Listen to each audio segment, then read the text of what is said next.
আকাশবাণী কলকাতা। স্থানীয় সংবাদ পড়ছি নমামি বসু রুদ্র। প্রথমে বিশেষ খবর।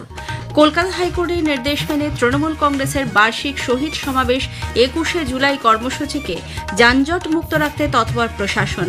মুখ্যমন্ত্রী বলেছেন, কোনো আপত্তি এই অনুষ্ঠানকে বন্ধ করতে পারবে না। একই দিনে বিজেপি যুব মোর্চার উত্তরকন্যা অভিযানের প্রস্তুতি চলছে জোর কদমে।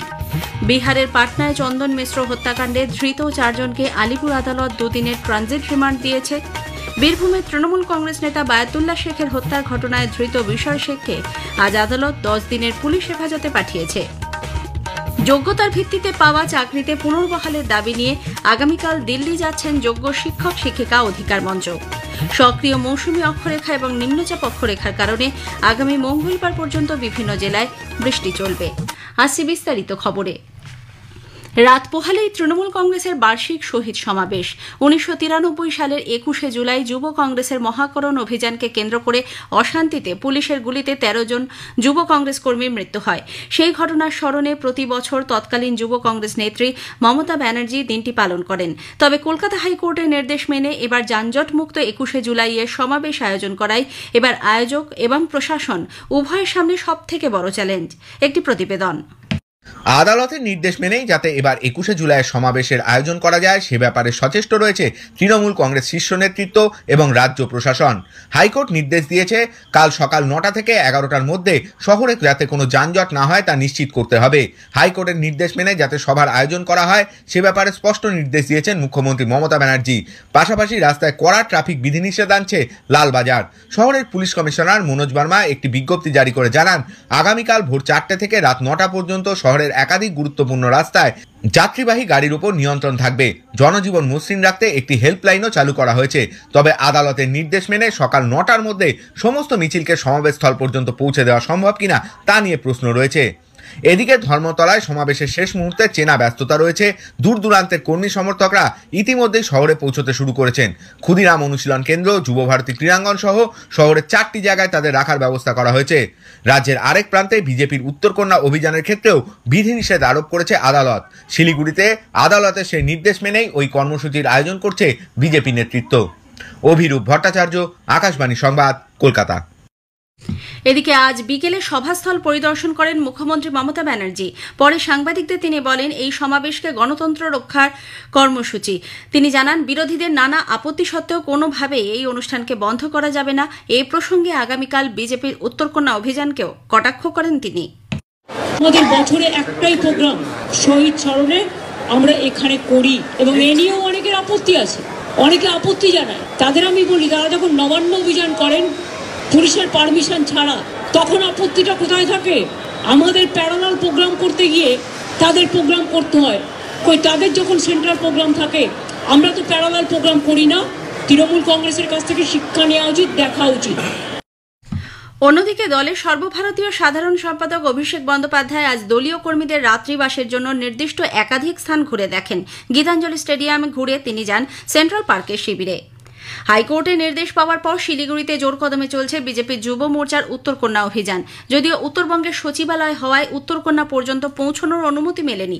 তিনবাত্তি মোড় থেকে মিছিল শুরু হয়ে চুনাভাটি মোড় ঘুরে তা পৌঁছবে ভিডিওকন গ্রাউন্ড পর্যন্ত।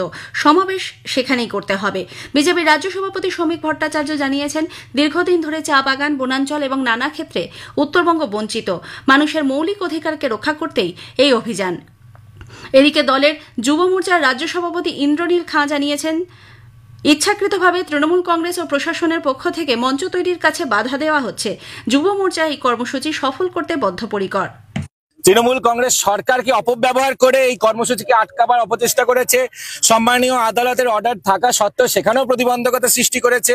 তারপরেও আমাদের ভারতীয় জনতা যুব মোর্চার কার্যকর্তারা লড়াই দিয়ে যাচ্ছে এবং আমরা অলরেডি মঞ্চ যেভাবে আছে আমরা তা অলরেডি সেটা তৈরি হচ্ছে। এদিকে ২১শে জুলাইয়ের শহীদ সমাবেশকে কটাক্ষ করেছে কংগ্রেস। প্রদেশ কংগ্রেস সভাপতি শুভঙ্কর সরকার বলেছেন, ২১শে জুলাই আসলে শোকের দিন। ১৯৯৩ সালে ওই দিনে তৃণমূল কংগ্রেসের অস্তিত্ব ছিল না। ফলে এই দিনটির সঙ্গে কংগ্রেসের আবেগ এবং আদর্শ জড়িয়ে আছে।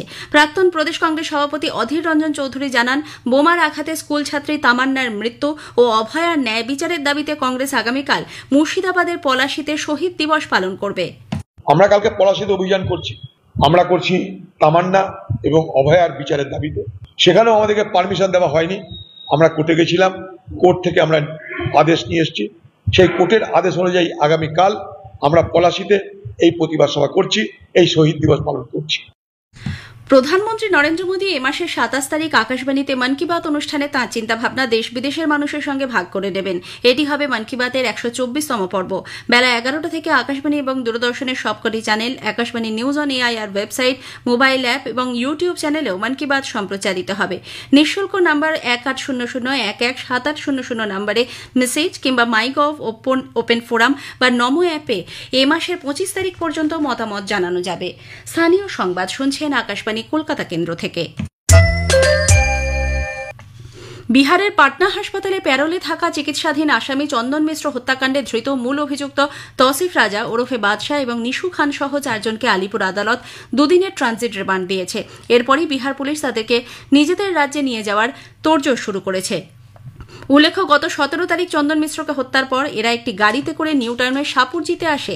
সেখান থেকে পৌঁছয় আনন্দপুর গেস্ট হাউসে।